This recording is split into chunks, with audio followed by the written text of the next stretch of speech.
RSF itu adalah kekuatan militer tapi di luar angkatan militer, angkatan bersenjata resmi Sudan. Nah, kalau Sudan ini kan 50 juta warga, Sudan. Iya, Jadi yang terbunuh katanya dari 40.000 sampai 150.000 orang. betul. Luar biasa. Dan yang terusir sudah 15 juta orang. Yang Hmm, mengungsi baik dalam negeri maupun mengungsi negara-negara sekitar seperti Mesir, Chad, Masya Libya, dan negara-negara yang lain. Allah. Yang punya kepentingan di Sudan, baik itu negara-negara yang berbatasan dengan Sudan sendiri, ataupun negara-negara besar seperti Amerika, China, dan Rusia. Mereka pasti menginginkan Sudan itu adalah Sudan yang dipimpin oleh rezim yang tidak merugikan kepentingan mereka. Ya, mereka pasti tidak setuju kalau rezimnya adalah rezim yang Islam, ya kan? Rezim menegakkan kepemimpinan Islam.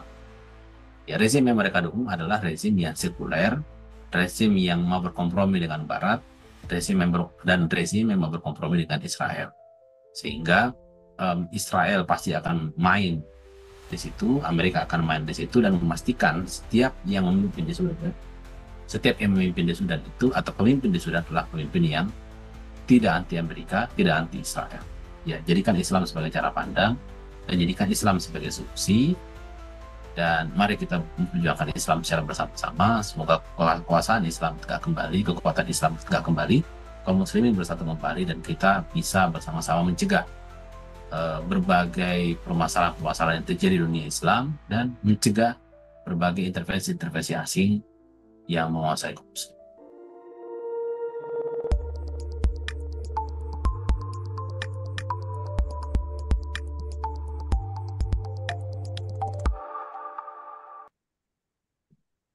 Bismillahirrahmanirrahim. Assalamualaikum warahmatullahi wabarakatuh. Alhamdulillahilladzi arsala rasulahu bil huda wa dinil haq liyudhhirahu 'ala dini kulli wa kafa billahi syahida. Asyhadu an la ilaha illallah wahdahu la syarikalah wa asyhadu anna Muhammadan abduhu wa rasuluhu alladzi la nabiyya ba'dah. Allahumma shalli 'ala sayyidil mursalin wa imamil muttaqin wa 'ala alihi wa sahbihi ajmain. Pemirsa Roya TV ngerti ngaji ngerti ngahiji kumaha dalam mangsa dayana. Masya Allah. Mudah-mudahan pemirsa Raya TV senantiasa diberikan kesehatan, keberkahan, dan lindungan dari Allah Subhanahu wa Ta'ala. Amin, amin, ya Rabbal 'Alamin. Pemirsa, di hari ini, Rosa Raya TV menyapa pemirsa dalam acara spesial interview Raya TV dalam tema Sudan, luka umat tanpa khilafah. Ya, bagaimana dengan Sudan? Pemirsa, tidak banyak di antara kaum muslimin yang paham dan mengerti akan konflik yang ada di Sudan. Padahal ini adalah konflik yang sudah bertahun-tahun lamanya. Dan kita bisa melihat bahwa di bulan Oktober 2025 lalu, Sudan kembali berdarah. Ribuan bahkan ratusan ribu melayang jutaan terpaksa mengungsi. Tidak ubahnya seperti Palestina atau Gaza. Pemirsa, Sudan adalah negeri yang kaya sumber daya dan ini hancur akibat perang saudara.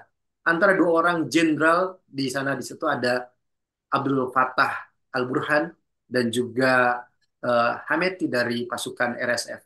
Pemirsa, dua tokoh ini dulunya bersatu, bersekutu, namun sekarang mereka berseteru. Ada apa ini? Siapa? Apakah ada di balik ini ada peran asing yang memainkannya? Kita akan sama-sama membahas dengan seorang pengamat dunia internasional yang beliau senantiasa kritis terhadap persoalan-persoalan negeri-negeri Muslim. Oleh karena itu, pemirsa, jangan kemana-mana, tetap di special interview Royah TV.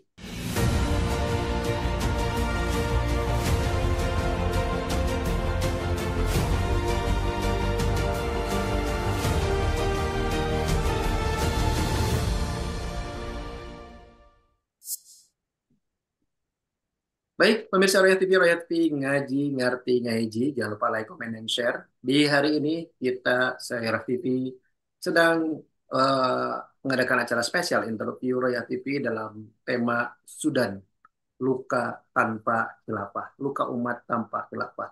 Bersama dengan seorang pengamat dunia internasional, yaitu Ustadz Hasbi Aswar, PhD. Assalamualaikum Ustadz, Wassalamualaikum warahmatullahi wabarakatuh. Ustaz bagaimana Konsep, kabarnya? Sehat? alhamdulillah luar biasa. Alhamdulillah luar biasa. Ya, ini terima kasih di tengah kesibukan ngajar. Masih ngajar ya, Ustaz?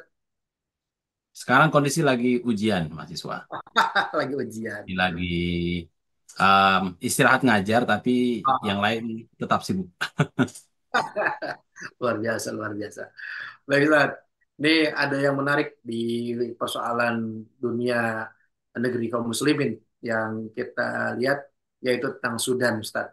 Ya, sebagaimana kita ketahui bersama, Oktober lalu ya terjadi sesuatu yang mengenaskan di mana eh, puluhan orang dibantai, bahkan ratusan orang dibantai oleh saudaranya sendiri, kaum muslimin yang ada di Sudan, ya perang saudara, dan ini tentunya sangat miris ya, menyayat hati di mana saudara-saudara kita dan juga tentunya saudara-saudara kita yang dekat dengan Sudan tidak bisa berbuat apa-apa. Baik Ustadz, ini kita ingin tahu dari Ustadz tentang paparan kronologinya. Ini seperti apa sih? Kok bisa sampai seperti itu? Bisa sampai dua jenderal itu diceteru? Barangkali Ustadz bisa sampaikan kepada pemirsa, ihwal kedua jenderal ini siapa dan kenapa mereka bisa sampai seperti sekarang ini. Apa Ustadz? Baik, Ustadz Ponsen, Bismillahirrahmanirrahim. Assalamualaikum warahmatullahi wabarakatuh. Waalaikumsalam. Alhamdulillah, Assalamualaikum warahmatullahi wabarakatuh. Amma ba'du. Para pemirsa Raya TV sekalian, insya Allah saya akan menjelaskan sedikit ya, Ustadz Ponsen, konteks sejarah apa konflik yang terjadi di Sudan. Jadi Sudan itu dari segi historis itu kan setelah tidak lagi dikuasai oleh kekuasaan Islam ya, kekuasaan kaum muslimin itu kan dijajah oleh Inggris di tahun 1800-an ya. Dan Inggris itu, nah ini gaya-gaya kolonial Ustadz Ponsen ya, dari di negara Afrika itu selain Sudan itu termasuk Rwanda itu juga sama kasusnya. Yaitu ada dua ada dua etnis yang berbeda dan eh, negara kolonial itu memperlakukan dua etnis itu secara berbeda gitu. Em, apa kalau di Rwanda itu etnis minoritas itu diberikan privilege, diberikan keistimewaan untuk bekerja di kantor-kantor pemerintahan. Jadi mereka itu otomatis menjadi lebih unggul gitu, menjadi apa pemerintah, menjadi bagian dari pemerintahan. Sementara etnis mayoritas itu menjadi warga negara kelas 2. Nah, Hmm, setelah dan itu mengakibatkan kecemburuan sosial. Dan setelah itu, setelah pemerintahan kolonial pergi, kemudian terjadilah konflik saudara.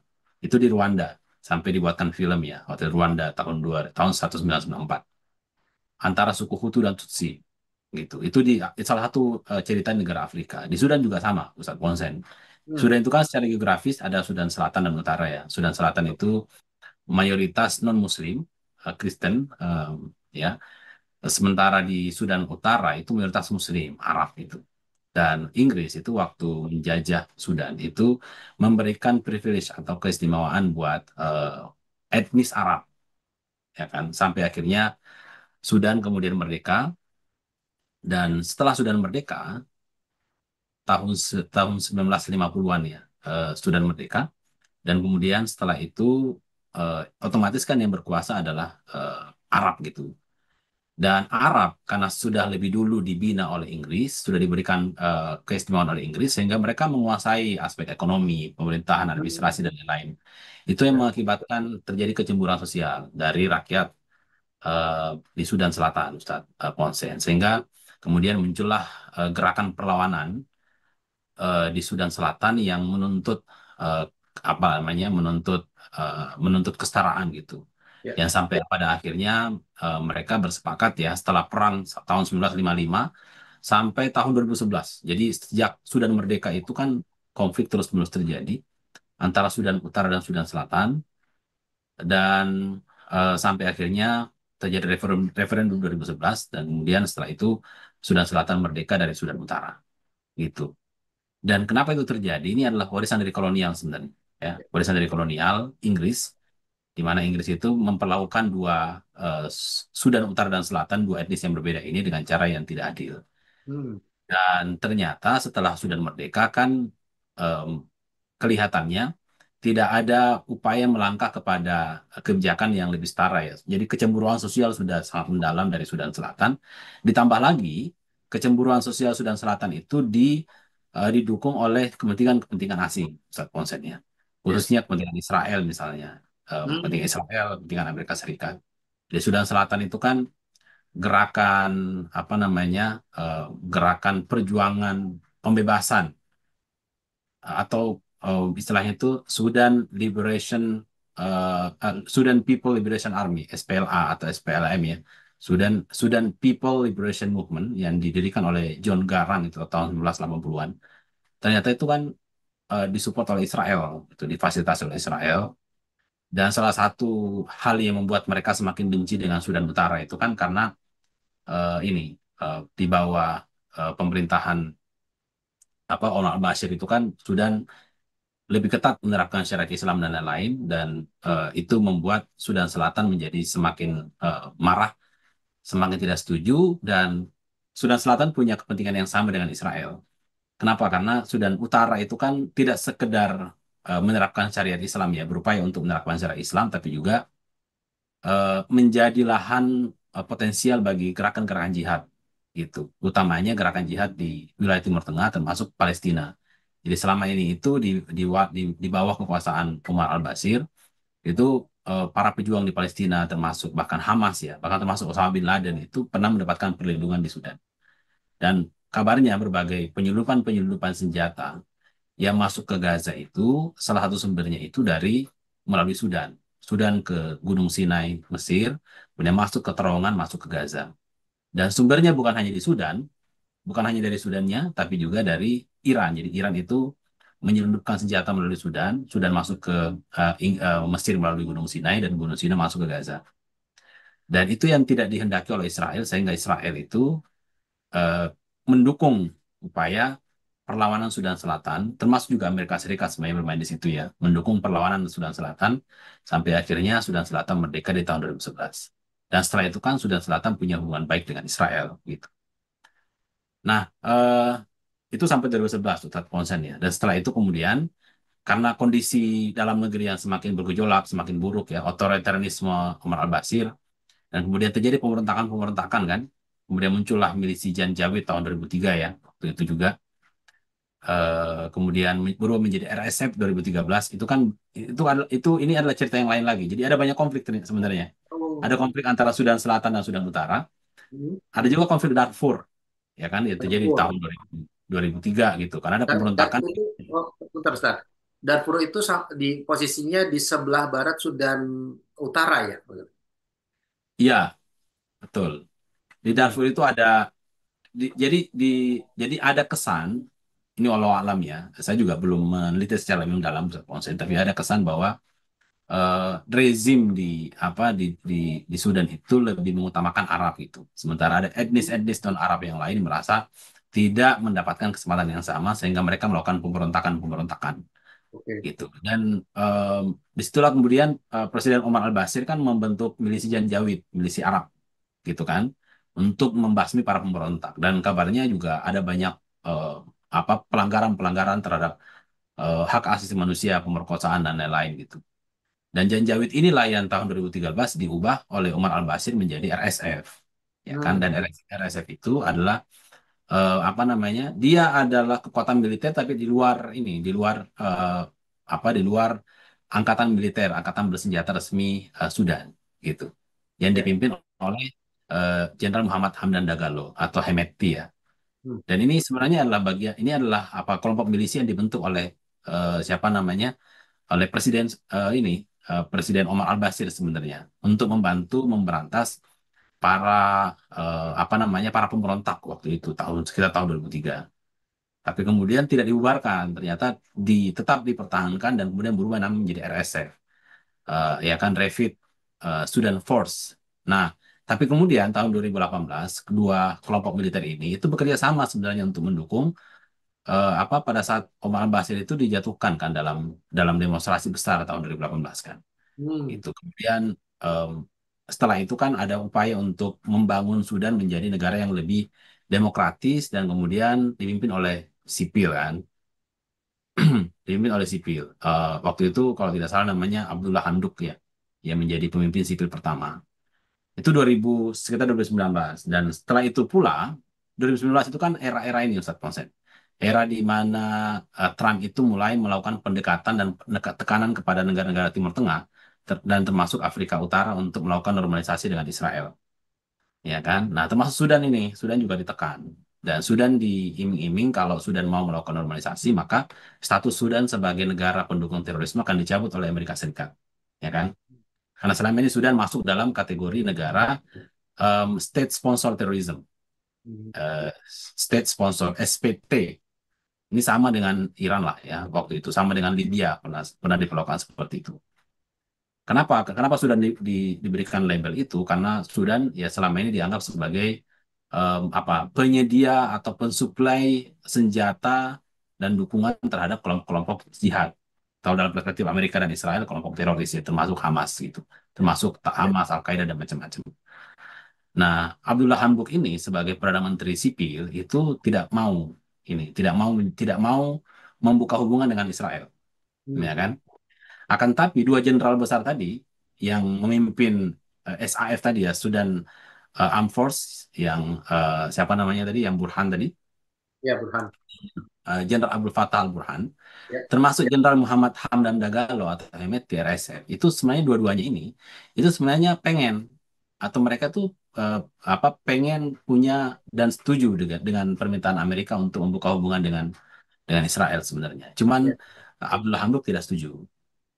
Bahkan sejak awal tahun 2019 itu, Uni Emirat Arab itu menjadi pemain utama, Ustadz Ponsen sebenarnya, untuk memfasilitasi hubungan kerjasama normalisasi antara Sudan dan Israel sebenarnya. Ya. Jadi sudah ada upaya ke sana. Nah, hanya saja Abdullah Hamdok ternyata tidak tidak bersedia dan kelihatannya ini menjadi salah satu faktor juga yang membuat akhirnya Abdullah Hamdok kemudian ditumbangkan tahun 2021 ya, digulingkan oleh kekuatan militer oleh gabungan koalisi antara RSF dan SAF.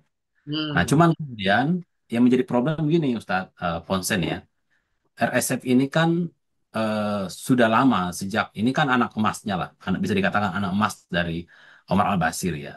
Bahkan dikatakan keluarga Dagalo itu atau Hemeti itu sudah menguasai lahan-lahan penting emas di Sudan dan mereka melakukan ekspor yang besar keluar, utamanya ke Uni Emirat Arab ya, dan itu melalui negara penyelundupan dari negara-negara tangga ya, termasuk Chad ya, yang itu negara-negara yang saat ini juga banyak menjadi jalur pengiriman militer atau senjata dari Uni Emirat Arab itu ke Sudan. Selama ini itu juga menjadi jalur pengiriman penyelundupan emas dari Sudan ke Uni Emirat Arab. Jadi RSF itu sudah dari dulu itu sudah merasakan keuntungan yang besar dari emas. Nah, sehingga setelah kudeta 2001 itu, ini kan ada upaya oleh Abdul Fattah al-Burhan untuk menggabungkan antara RSF dengan SAF kan. Hmm. Maksudnya dari milisi RSF, milisi militer yang independen itu menjadi, ayolah kita bergabung menjadi eh, militer sah nasional saja gitu. Bahasanya gitu. Tapi ternyata kalau RSF itu mintanya, oke, tapi setelah 10 tahun. Ya, kita Oh. harus setelah 10 tahun. Kalau SAF bilang, ya setelah 2 tahun. Ya Hmm. kan? Ada yang minta 2 tahun, ada yang minta 10 tahun. Tapi ternyata deadlock, kemudian terjadilah perang. Nah, di sini ada dimensi kepentingan ini juga sebenarnya, kepentingan bisnis ya, kepentingan bisnis militer. Karena di mana-mana Ustadz Ponsen ya, negara-negara yang militeristik itu biasanya mereka itu biasanya mereka menguasai lahan-lahan penting. Itu di berbagai negara. Di Myanmar sama, di Mesir sama. Saya kira di Indonesia juga sama, di era Soeharto. Militer itu kenapa mereka susah lepas dari kekuasaan? Itu karena mereka sudah memegang lahan-lahan penting di bidang sumber daya alam. Betul, betul. Dan salah satu motif dari yang membuat RSF tidak mau tunduk pada SAF itu yaitu karena itu pasti akan kurang lebih akan mempengaruhi penguasaan mereka terhadap lahan tambang emas yang selama ini mereka kuasai. Dan Betul. ini juga sebenarnya yang membuat para militer di Sudan itu tidak mau tunduk pada sipil, ya kan? Karena kalau tunduk pada sipil, ujung-ujungnya itu kan mereka harus rela melepaskan tambang-tambang emas yang dikuasai oleh militer. Yang Oke. kalau dalam perspektif sipil itu kan tidak boleh kan? Itu kan harus dikuasai oleh misalnya oleh rakyat untuk kepentingan rakyat dan sebagainya. Dan setelah itu kemudian terjadilah perang dan yang menjadikan ini semakin apa namanya semakin pelik adalah karena keterlibatan aktor-aktor eksternal atas kontennya. Ada Hmm. Uni Emirat Arab yang apa yang mendukung RSF secara militer dan mendapatkan untung dari emas itu juga. Ada Rusia juga yang sudah punya perjanjian dengan Sudan tahun 2019 bahkan bahkan di situ ada perjanjian kerjasama militer antara Sudan dan Rusia. Tapi Rusia itu kan bermain dua kaki. Itu kemudian ada Amerika Serikat, ada Israel di situ, ada Mesir, ada Ya, negara Chad, Libya dan macam-macam gitu. Jadi itu yang membuat akhirnya konflik menjadi semakin eh, susah untuk terurai karena ada kepentingan internal antara kedua faksi yang besar ini dan yang katanya jumlahnya hampir sama. SAF itu oh, RSF itu sekitar 100.000 pasukan, hmm, ditambah pasukan-pasukan ini, pasukan-pasukan bayaran. Bahkan katanya dari Kolombia, gitu. hmm, Pasukan bayaran dari Kolombia yang datang, termasuk dari Wagner Group kan, ini tentara bayaran dari Rusia yang punya hubungan, yang foundernya itu punya hubungan kedekatan dengan Putin. Kemudian apa namanya, dan banyak yang lain lah, gitu kira-kira Ustaz. Jadi ada dimensi internal, kepentingan ekonomi internal, dan kemudian ada dimensi internasional, adanya aktor-aktor internasional yang juga ikut bermain em, yang di konflik ini gitu. Dan ya, dampaknya luar biasa ya. betul Sekali, betul. ini poin terakhir Ustaz Ponsen ya. Dampaknya luar biasa karena warga Sudan itu kan dibanding Palestina itu kalau Palestina kan sekitar kalau di Gaza kan sekitar 2 juta orang. Kalau di Hmm, tepi barat juga kurang lebih sama ya. Nah kalau Sudan ini kan 50 juta warga sudah. iya, iya, Jadi yang terbunuh katanya dari 40.000 sampai 150.000 orang. betul. Luar biasa. Dan yang terusir sudah 15 juta orang. Yang Hmm, mengungsi baik dalam negeri maupun mengungsi negara-negara sekitar seperti Mesir, Chad, Masya Allah. Libya, dan negara-negara yang lain. Hmm. Gitu, Ustaz. Baik, baik. Terima kasih Ustadz Hasbi Aswar PhD. Pemirsa Raya TV, apa yang disampaikan oleh Ustadz Hasbi luar biasa membuat kita semakin terbuka bahwa memang konflik di sebuah negeri Muslim itu banyak kepentingannya yang bermain, tapi tetap bahwa korbannya itu adalah masyarakat Muslim, umat Islam yang jadi korban. Pemirsa, tadi Ustadz Hasbi sudah memaparkan kepada kita semua bahwa ternyata ada pihak-pihak asing yang ikut terlibat di dalamnya. Kita akan sama-sama perdalam pembahasan tentang pihak asing mana saja dan apa kepentingan mereka sehingga mereka bisa mengobok-ngobok negeri Muslim yang bernama Sudan. Oleh karena itu, pemirsa, jangan kemana-mana, tetap di spesial interview Roya TV.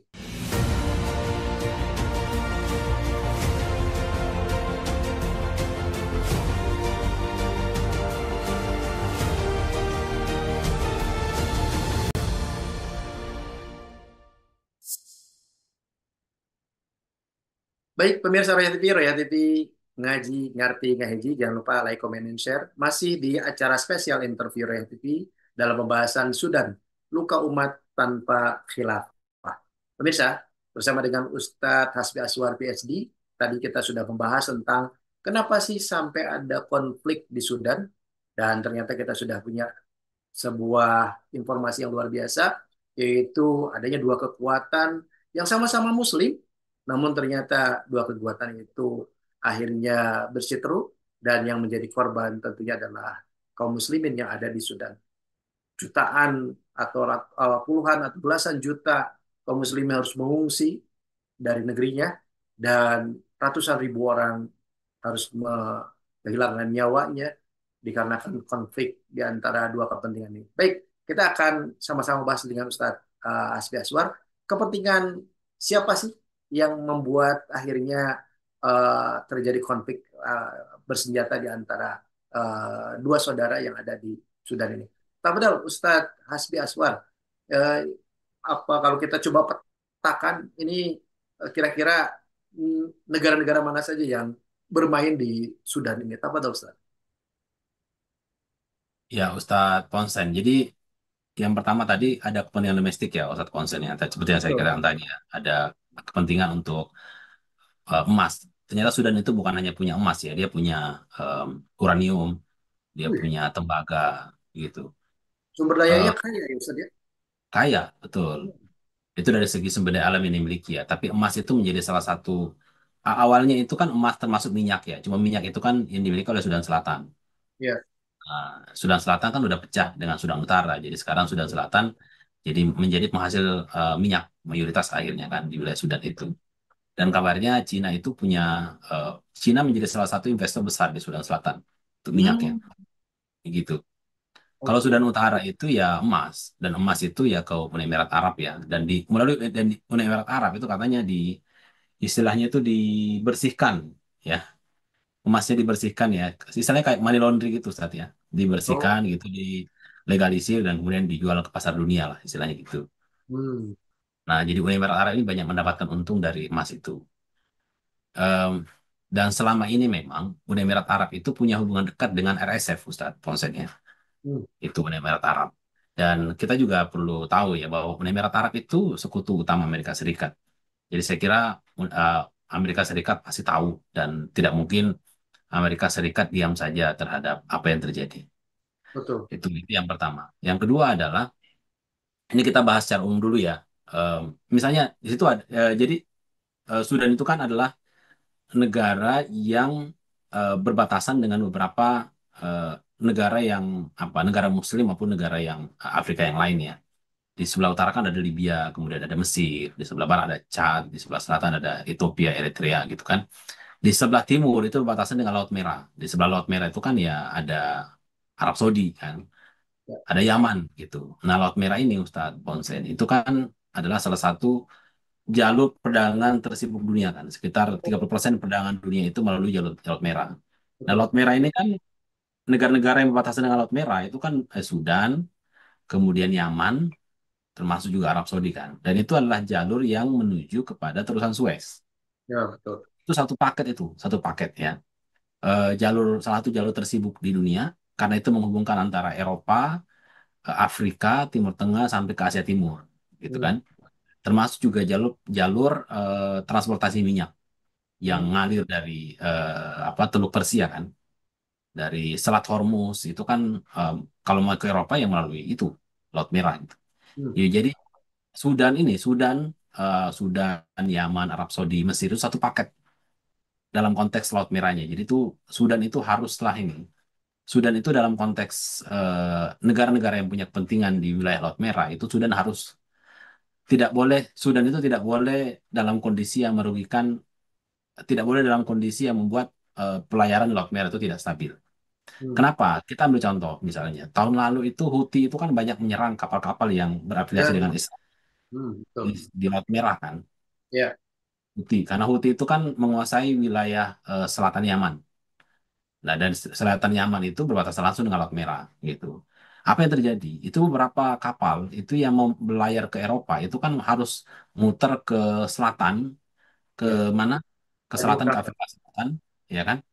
Ke Hmm, Afrika Selatan dulu, ke Afrika Selatan, baru ke utara, ke Eropa, dan itu yang biasanya cuma 2 minggu, seminggu 2 minggu, sampai nambah waktunya jadi sebulan gitu. hmm, Jadi ongkos ongkos ongkos transportasi menjadi semakin meningkat. Karena jalur tercepat dari Asia ke Eropa itu kan ya harus melalui Terasant Suez kan. ya. Nah, ini Terasant Suez itu kan dibangun tahun berapa ya? Dibangun tuh tahun 30 40-an lah dibangun. Itu dibuka kan Terasant Suez. Itu kan kalau tidak salah cuma daratan dulunya kan dibuka kemudian menjadi jalur penghubung laut antara apa? Antara Laut Merah dengan Laut Mediterania kan terus masuk ke Eropa gitu. Nah, tahun 1958 waktu itu kan siapa namanya?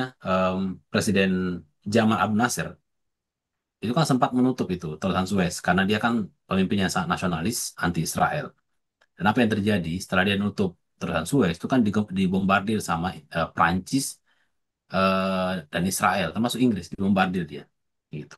Mengapa demikian? Karena kalau ditutup atau Terowongan Suez, Laut Merah itu terganggu, maka itu kan mengganggu transportasi atau ini transportasi barang termasuk bahkan minyak dunia.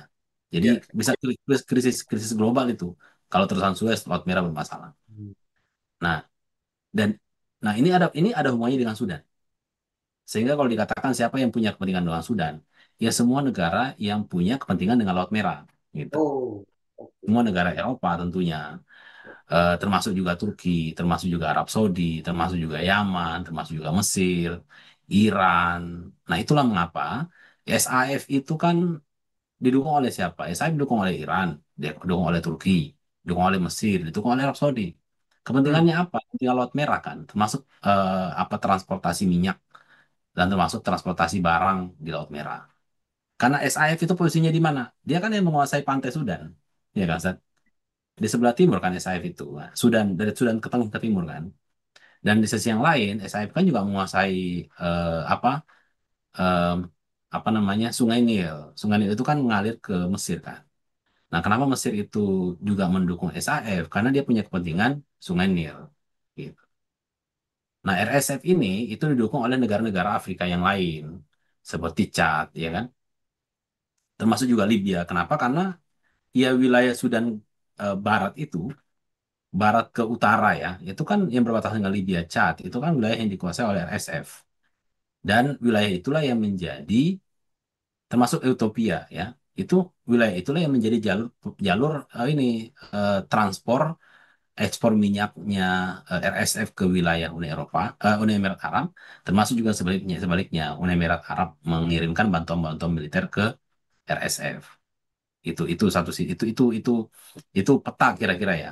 Peta kenapa negara-negara itu ada yang mendukung RSF dan ada yang mendukung SAF. Nah, kalau Rusia itu bermain dua kaki, Ustadz Ponsen ya. Rusia itu satu sisi mendukung SAF karena ada kesepakatan secara formal ya antara pemerintahan Sudan dengan Rusia terkait dengan militer, kerjasama militer. Tapi di sisi yang lain, Rusia juga bekerja sama dengan RSF melalui Wagner Group, kelompok paramiliter tadi. Gitu. Karena ya Rusia itu apa tujuan Rusia? Rusia itu kan melihat ini kelihatannya kekuatannya imbang nih antara RSF dan SAF kan. Bisa jadi kemudian hari RSF menang, ya kan? Ketika kemudian hari RSF menang, ya bisa jadi nanti kalau kalau Rusia tidak mendekati RSF, bisa jadi Rusia akan hilang kepentingannya di Sudan, gitu. Termasuk juga Uni Emirat Arab katanya, itu juga berupaya tidak hanya mendukung RSF, tapi juga berupaya untuk menjalin kontak dengan SAF. Meskipun demikian, kalau kita lihat sekarang, baik baik Uni Emirat Arab, termasuk Israel, termasuk Amerika Serikat bahkan di internal Amerika itu sekarang itu sudah ada ini dorongan-dorongan untuk mendukung RSF. Kalau dugaan saya Ustadz Ponseni ya, dari beberapa riwayat, kalau misalnya kita lihat begini, sejak 2019 itu em, Amerika Serikat itu melakukan tekanan kepada Sudan untuk melakukan normalisasi dengan Israel, Hmm. eh, termasuk juga Uni Emirat Arab gitu. Jadi kelihatannya Amerika itu bekerja sama dengan Uni Emirat Arab untuk menekan Sudan agar Sudan mau melakukan normalisasi dengan Israel. Dan Uni Emirat Arab itu secara personal itu dekat dengan Hemeti tadi, ya kan? Yang Dagalo tadi ya, dekat dengan Dagalo. Bahkan tahun 2019 ada pertemuan di Uni Emirat Arab antara Sudan, kemudian Israel, termasuk juga Amerika Serikat, dan di situ yang mewakili adalah Hamid Dagalo tadi, gitu, ya, Hamdan Dagalo ya, Dan Hamdan Dagalo. Jadi kelihatannya RSF ini lebih disenangi oleh Amerika Serikat dan siapa? Lebih disenangi oleh Amerika Serikat dan Israel. Bahkan ada beberapa kutipan berita yang saya baca. Itu sejak tahun 2022 itu beritanya ya. Ternyata ada eh, apa namanya? Ada rudal atau ada senjata yang dimiliki oleh RSF itu ternyata kelihatannya itu diduga dari Israel. Gitu. hmm. Jadi RSF itu didukung oleh Israel. Nah, mengapa demikian? Kalau kita cuma melihat petanya ya, kenapa kok RSF itu lebih disenangi oleh Israel daripada SAF? Karena SAF ini kan eh, apa namanya? Itu katanya itu lebih Islamis. Nah, dibanding RSF yang lebih nasionalis, lebih sekuler. Jadi eh, siapa namanya? Abdul Fattah Al-Burhan itu kan punya koalisi dan punya dukungan dari kelompok-kelompok Islam atau partai-partai Islam. Sementara RSF sebaliknya, RSF itu lebih nasionalis dan lebih sekuler.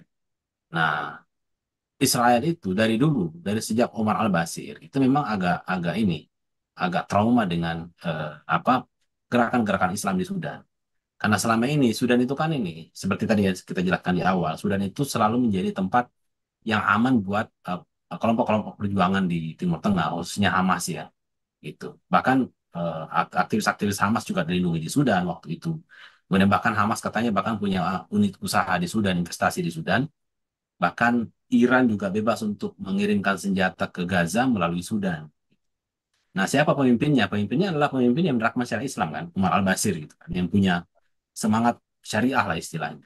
Nah, Ya. sementara SAF ini itu juga punya semangat yang sama gitu, didukung oleh kelompok-kelompok Islam SAF ini. Nah, sehingga kalau kita lihat petanya, ini RSM ini kelihatannya lebih didukung. Ya. Bahkan kalau kita lihat riwayatnya, RSF itu lebih didukung oleh Israel, bahkan termasuk Amerika Serikat. Mengapa demikian? Karena secara ideologis, RSF itu lebih dekat kepada apa namanya, secara ideologis ya, kepada Amerika Serikat dan mereka lebih welcome terhadap Israel dibanding SAF. SAF memang SAF itu juga mereka terbuka. Jadi dua-duanya itu terbuka untuk normalisasi dengan Israel.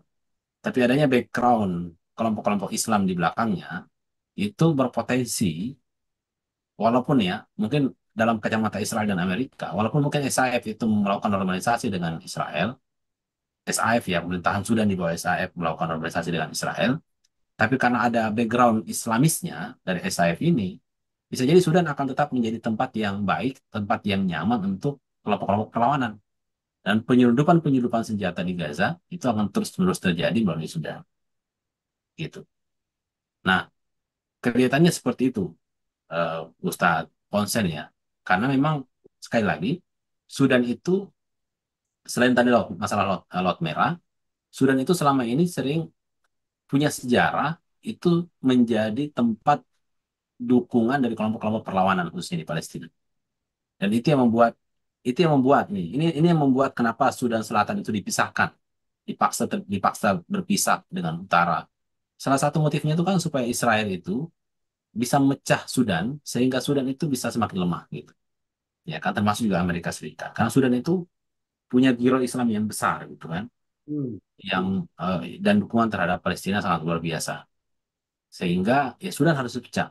Nah, saat ini juga sama. RSF dan SAF itu, SAF lebih dipandang lebih Islamis daripada RSF. Sehingga Ya. kecenderungannya, em, ini yang bermain kan, yang kelihatan bermain sangat pro terhadap RSF kan cuma Uni Emirat Arab ya. Yang lain kelihatannya kok SAF. Tapi saya melihat, apa namanya, kebanyakan kelihatannya bermain dua kaki gitu. Oh. Dan kalau memang ke depan ini RSF semakin dominan, kelihatannya pelan-pelan Mesir juga akan mendukung RSF, mengakui RSF.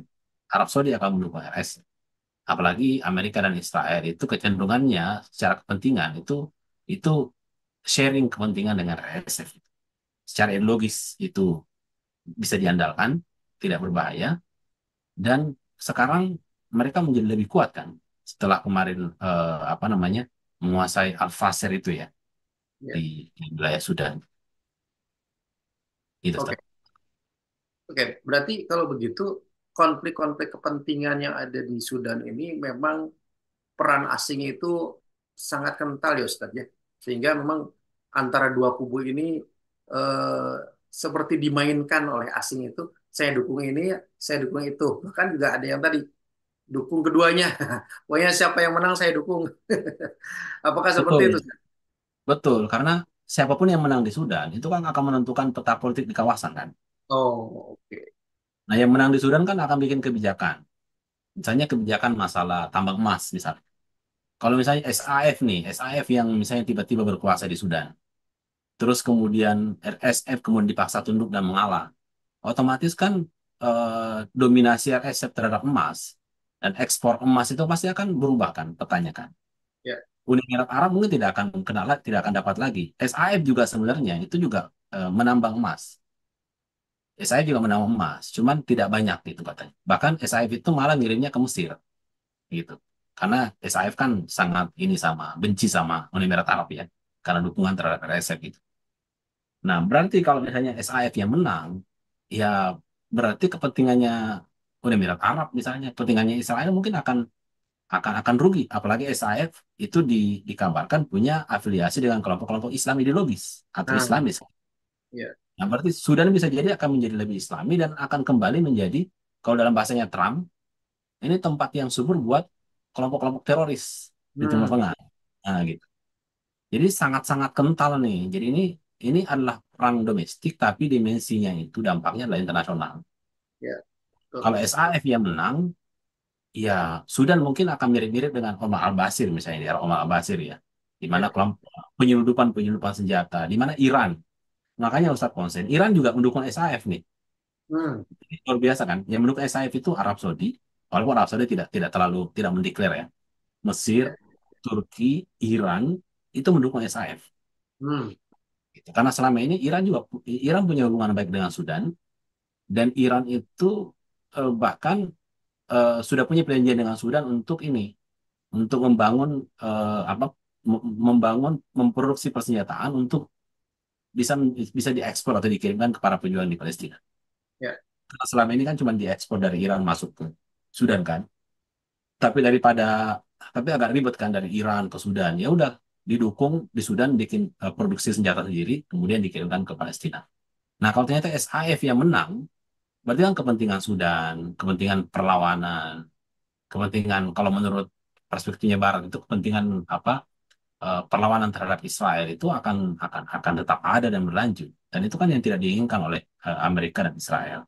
Sehingga, nah berbeda dengan RSF, apalagi sudah ada riwayatnya RSF didukung oleh Emirat Arab, bahkan Israel juga kabarnya mendukung RSF, mensuplai senjata. Nah berarti kalau RSF ini yang menang di Sudan, Uni Emirat Arab kan aman dari segi ekspor emas kan, satu. Yang kedua, Israel juga aman. Yang ketiga, para pejuang, kalau dalam bahasa mereka ya, kelompok-kelompok teroris itu akan semakin sempit Hmm. jalannya untuk mendapatkan dukungan militer. Ya kan? Karena selama ini Israel itu banyak bekerja sama dengan Mesir untuk apa ya, untuk menghancurkan terowongan-terowongan yang masuk ke Gaza gitu. Dan sumber-sumber senjata itu yang masuk ke Mesir kemudian Gaza itu salah satunya dari Sudan, Ustaz. Hmm. Konsep. Bahkan salah satu sumber utama senjata pejuang Gaza itu melalui Sudan. Melalui Sudan ya. Jadi Sudan itu jalur penyelundupan senjata sebenarnya. Ya. Itu pada para pejuang. Nah, jadi betul sekali. Jadi memang itu dari satu sisi ya, satu sisi. Sisi yang lain tadi, Laut Merah tadi ya. Siapa Hmm. yang menguasai Laut Merah itu kan dia bisa sangat mempengaruhi dinamika politik di kawasan. Betul. Arab Ya. Saudi itu juga pengen, kemudian Turki juga pengen, Iran juga pengen, Mesir juga pengen, dan apalagi negara-negara Barat Betul. gitu. Betul. Jadi ini konflik domestik yang sangat berpengaruh terhadap dinamika politik di Afrika sampai bahkan ke Timur Tengah. Betul. Betul. Betul. Jadi selain kekayaan sumber daya alam yang ada di Sudan yaitu emas dan juga minyak, juga posisi strategis Sudan itu juga menentukan sekali, Ustaz ya. Terus sekali posisi Hmm. strategisnya itu. Oke, Dan oke, oke. riwayatnya Sudan selama ini yang tadi yang mendukung kelompok-kelompok perlawanan Islam Hmm. ya. Itu mengapa yang tadi saya bilang Sudan itu masuk masuk dalam kategori oleh Amerika Serikat sebagai state sponsor terrorism ya, Hmm. negara yang mendukung terorisme gitu. Baik, terima kasih Ustadz Hasbi Aswar PhD atas penyampaiannya luar biasa. Pemirsa Layar TV, apa yang disampaikan oleh Ustadz Hasbi Aswar PhD kepada kita semua tentang bagaimana Sudan menjadi sebuah arena konflik kepentingan antara negara-negara asing, baik itu adalah negeri-negeri Muslim yang ada tetangganya, ataupun negara-negara Barat yang mereka punya banyak kepentingan. Ada dua hal, pemirsa. Yang pertama adalah Sudan dengan kekayaan alamnya, yang kedua adalah Sudan dengan posisi strategisnya yang berada di uh, Laut Merah, pesisir Laut Merah. Pemirsa, kita akan bahas sebetulnya apa nih yang jadi biang persoalannya itu. Tentunya ketidakadaan naungan tadi, ketidakadaan junnah tadi.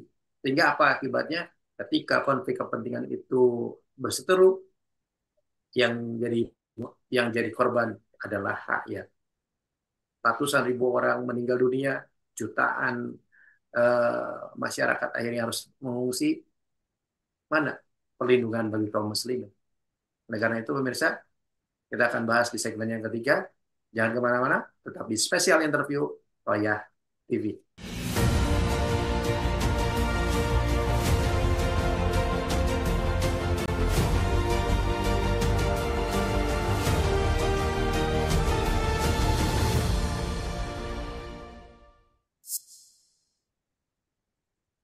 Baik pemirsa Royal TV, ngaji, ngerti, ngaji. Jangan lupa like, comment, dan share. Di hari ini masih di acara spesial interview Royal TV dalam acara Sudan, Luka Umat Tanpa Khilafah bersama dengan Ustadz Hasbi Aswar PhD. Ustadz Hasbi, konflik kepentingan tentunya akhirnya berdampak pada korban dan korban itu adalah umat Islam yang ada di Sudan. Mereka ya padahal potensi umat Islam yang begitu luar biasa secara jumlah penduduk tadi Ustadz Hasbi juga menyampaikan puluhan juta orang yang hadir atau yang menjadi penduduk di Sudan akhirnya harus rela mengungsi dan juga ratusan ribu orang meninggal dunia.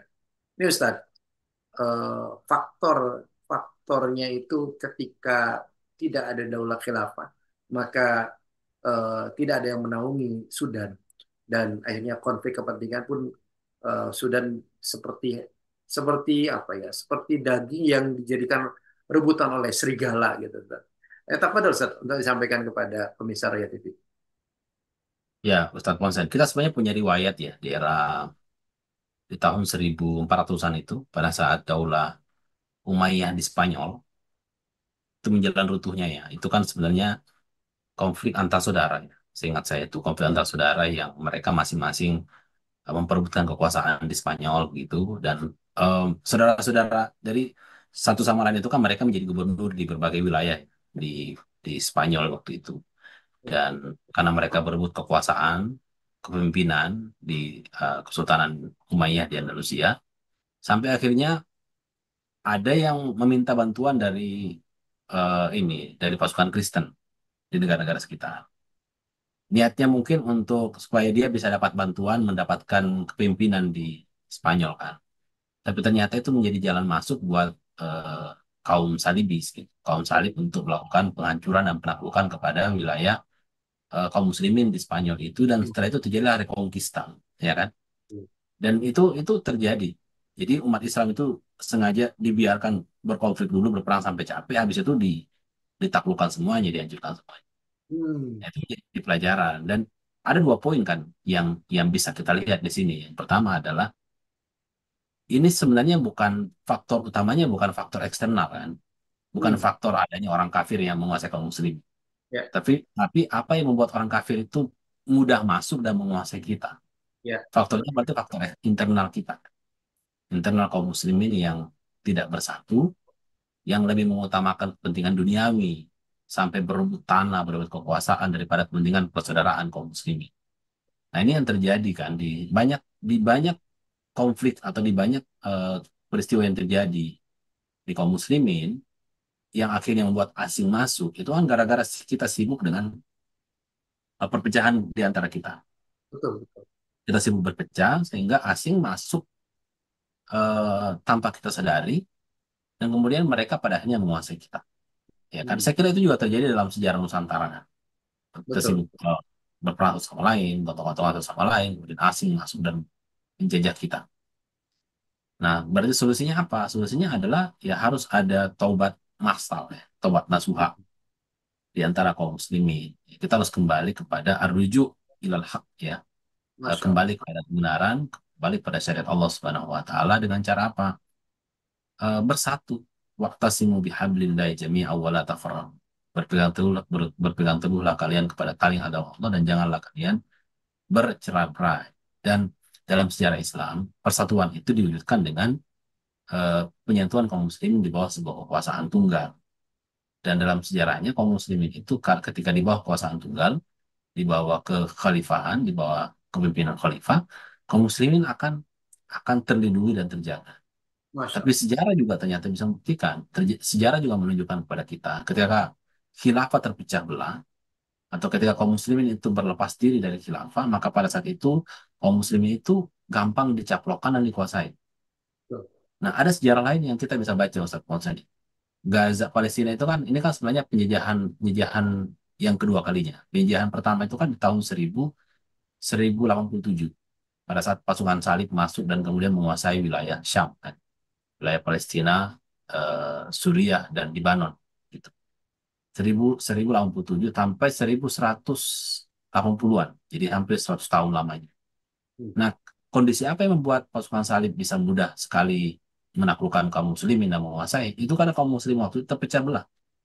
Memang kekhilafahan Abbasiyah ada dan sebagai penguasa formal, tapi secara real di lapangan itu ada dinasti, oh macam-macam, dinasti Fatimiyah, dinasti Betul. Ayyubiyah lah, Idrisiyah, Umayyad di Spanyol, dinasti Idrisiyah, banyak sekali ya, macam-macamnya gitu. Jadi ada banyak dinasti-dinasti yang walaupun mereka itu secara formal mengakui Abbasiyah sebagai khilafah, tapi secara real itu mereka adalah pemerintahan atau kekuasaan yang berdiri sendiri. Ya. Bahkan bahkan sampai kabarnya ada kekuasaan-kekuasaan yang malah menjalin hubungan damai dengan pasukan salib. Nah, gitu. Nah, ini kan menjadi pelajaran besar buat kita ketika kaum muslimin itu di internal itu terpecah belah, apalagi hanya menguntungkan kepentingan-kepentingan kekuasaan dan kepentingan-kepentingan material, maka pada saat itulah kaum muslimin akan lemah dan mudah dikuasai oleh musuh. Nah, ini yang terjadi di Sudan. Hmm. Dan apa yang terjadi di Sudan ini kan bukan masalah Sudan. Nah, itu yang harus kita pahami ya. Betul, Karena betul. kita ini adalah masalah kaum muslimin. Ya. Jadi tidak boleh dikatakan yang masalah di Sudan, masalah Sudan. Karena kaum muslimin itu kan ya, sungguhnya kaum muslimin itu bersaudara. Ketika ada yang terzalimi, satu yang dilukai, maka yang lain harus malah sakit. Ya kan? Gitu. Bahkan kan dalam hukum fikih, dalam fikih kan dijelaskan ketika kaum muslimin dijajah musuh, maka ia menjadi fardu ain buat eh, yang dijajah untuk melawan. Tapi ketika yang sedang dijajah tidak bisa menang melawan musuh, maka kewajibannya meluas, ya kan? Bahkan sampai akhirnya bisa tahan satu dunia kalau misalnya tidak tidak ada yang bisa melawan dan apa namanya melawan dan mengalahkan musuh. Jadi kewajibannya bisa sampai meluas ke dunia Islam secara keseluruhan. Artinya apa? Islam mengajarkan bahwa masalah kaum muslimin itu adalah masalah yang satu, bukan masalah Sudan, bukan masalah Palestina, bukan masalah Yaman, bukan masalah Suriah, tapi ini adalah masalah kaum muslimin seluruh dunia. Dan sekali lagi, selama ini bagaimana kaum muslimin itu memberikan solusi terhadap semua masalah yang ada, itu harus ada kesatuan politik, yaitu kesatuan khilafah. Dan itulah yang dalam sejarah menunjukkan gitu. Mungkin ada yang mengatakan, ya nggak usah khilafah, yang penting kan kaum muslimin bersatu. Masalahnya, yang menjadi eh, apa ya, menjadi penghalang utama kaum muslimin tidak bersatu sekarang itu kan karena masing-masing mikir kepentingan negara masing-masing. Ah, Ya betul. kan, kepentingan nasionalisme masing-masing. Ya. Arab Saudi ikutan nolong, tapi yang dipikir, ah, kalau saya ikutan nolong, gimana proyek visi 2030 saya, ekonomi saya, ya kan? Betul. Mesir pengen nolong, waduh, kalau saya nolong nanti gimana hubungan saya dengan Amerika misal, Ya. ya kan? Em, Libya, ya semua akan berpikiran kepentingan nasional masing-masing. Ini kalau saya bantu kira-kira menguntungkan atau merugikan? Ya namanya perang kan pasti merugikan kan, Nah, gitu. Nah, cuman betul. kalau kalau perspektifnya adalah perspektif keumatan atau ukhuwah Islamiyah, ya apapun yang terjadi karena ini adalah persoalan kaum muslimin, ya harus kita lakukan, ya kan? Gitu. Tapi sayangnya perspektif dari negara-negara muslim sekarang bukan lagi Islam. Yang ada Betul. adalah kepentingan-kepentingan nasionalistik, kepentingan-kepentingan nasionalisme, dan inilah yang menjadi penghalang utama. Berarti solusinya apa? Hilangkan gagasan nasionalistik itu, ya kan? Hmm. Kembali kepada Islam. Dan Masya kalau Allah. kalau kembali kepada Islam, solusinya kan persatuan kaum muslimin. Betul. Ya gitu. Persatuan kaum muslimin dan persatuan kaum muslimin dalam hukum syariah dalam Islam itu hanya bisa ditegakkan melalui terwujudnya kekuasaan Islam yang disebut sebagai khilafah Islamiyah. Itu satu konsep. Insya Allah ketika khilafah itu tegak, maka itu akan membuat kesatuan kaum muslimin akan kuat dan itu akan menghalangi, mencegah kepentingan-kepentingan asing untuk masuk dan apa dan memecah belah kaum muslimin. Betul. Gitu. Masya Allah. Masya Allah. Luar biasa. Baik, Ustadz Hasbi, kita sudah ada di penghujung acara. Eh, bisa disampaikan Ustadz Hasbi closing statement kepada para pemirsa Rayah TV dalam tema hari ini, Sudan luka umat tanpa khilafah. Apa itu Ustadz? Ya, yang pertama adalah bahwa ya konflik Sudan ini adalah konflik yang dimensinya bukan hanya dimensi lokal ya, tapi ini berdimensi internasional dan karena posisi Sudan yang strategis secara ekonomi, strategis secara secara geografis maka semua aktor-aktor penting yang punya kepentingan di Sudan, baik itu negara-negara yang berbatasan dengan Sudan sendiri ataupun negara-negara besar seperti Amerika, China, dan Rusia, mereka pasti menginginkan Sudan itu adalah Sudan yang dipimpin oleh rezim yang tidak merugikan kepentingan mereka. Hmm. Nah, apa rezim rezim seperti apa yang tidak merugikan mereka? Ya, mereka pasti tidak setuju kalau rezimnya adalah rezim yang Islam, ya kan? Rezim menegakkan kepemimpinan Islam. Ya, rezim yang mereka dukung adalah rezim yang sekuler, rezim yang mau berkompromi dengan Barat, dan rezim yang mau berkompromi dengan Israel. Sehingga bagaimanapun juga, pasti Israel pasti akan main di situ, Amerika akan main di situ dan memastikan setiap yang memimpin di Sudan itu atau pemimpin di Sudan adalah pemimpin yang tidak anti Amerika, tidak anti Israel. Dan ini nanti mirip-mirip dengan Suriah nanti ya ke depannya, kira-kira gitu. Pemimpin yang akan terpilih itu adalah pemimpin yang pro Israel atau tidak anti Israel setidaknya, atau tidak anti Amerika dan tidak membahayakan kepentingan Amerika Barat di Hmm. Timur Tengah atau di wilayah Afrika. Melihat posisi Sudan yang berbatasan dengan Laut Merah dan menjadi jalur penghubung antara Afrika, Timur Tengah, dan negara-negara sekitar. Itu yang pertama. Yang kedua adalah ini harusnya menjadi apa?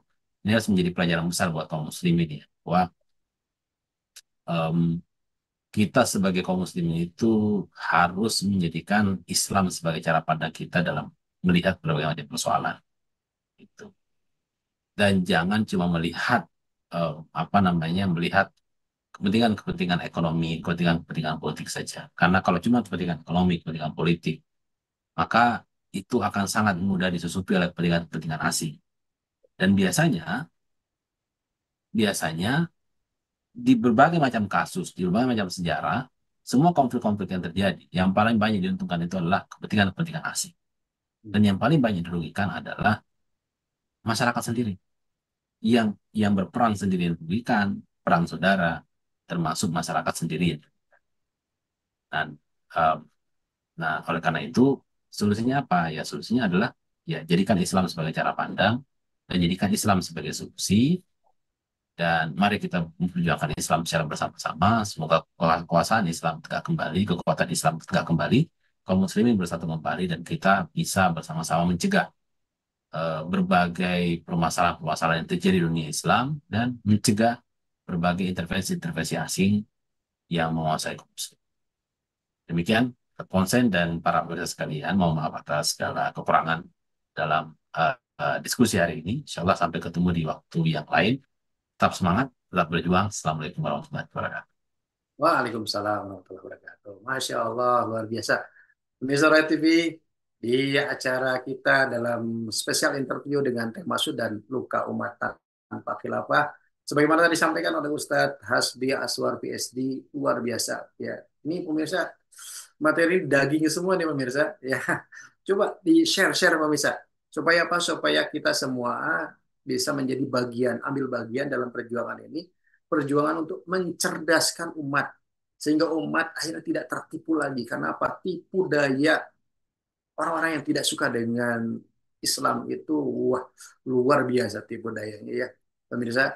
Dan kita di Royah TV ini mencoba untuk mencerdaskan umat supaya tidak tertipu dengan berbagai statement dan sebagainya sehingga apa akhirnya kita memalingkan diri dari apa dari upaya kita untuk kembali kepada Islam secara kafah sebagaimana tadi disampaikan oleh Ustaz Hasbi Aswar bahwa Sudan itu bukti bukti yang jelas di depan mata kita ketika konflik kepentingan di antara umat bahkan juga konflik interest kebangsaan itu menjadi penyekat ya persatuan umat akhirnya yang terjadi umat yang menjadi korban. Oleh karena itu pemirsa, yuk share sehingga apa? Sehingga kita menjadi bagian dari apa yang sudah dijanjikan Allah Subhanahu wa taala summa takunu khilafatan ana min hajj nubuwah bahwa nanti akan ada kelak khilafah kenabian. Ustadz Hasbi, saya ucapkan terima kasih jazakumullah khair atas berbagai pencerahannya. Mudah-mudahan menjadi amal jariah buat Ustadz dan keluarga. Ya, Baik pemirsa, kita sama-sama tutup acara ini dengan doa kifaratul majelis. Subhanakallahumma bihamdika asyhadu an la ilaha illa anta astaghfiruka wa atubu ilaik. Saya Ponsensi Prawito bersama dengan kerabat kerja Royal TV mohon undur diri. Insya Allah kita akan ketemu kembali dalam acara spesial interview di waktu yang akan datang. Assalamualaikum warahmatullahi wabarakatuh.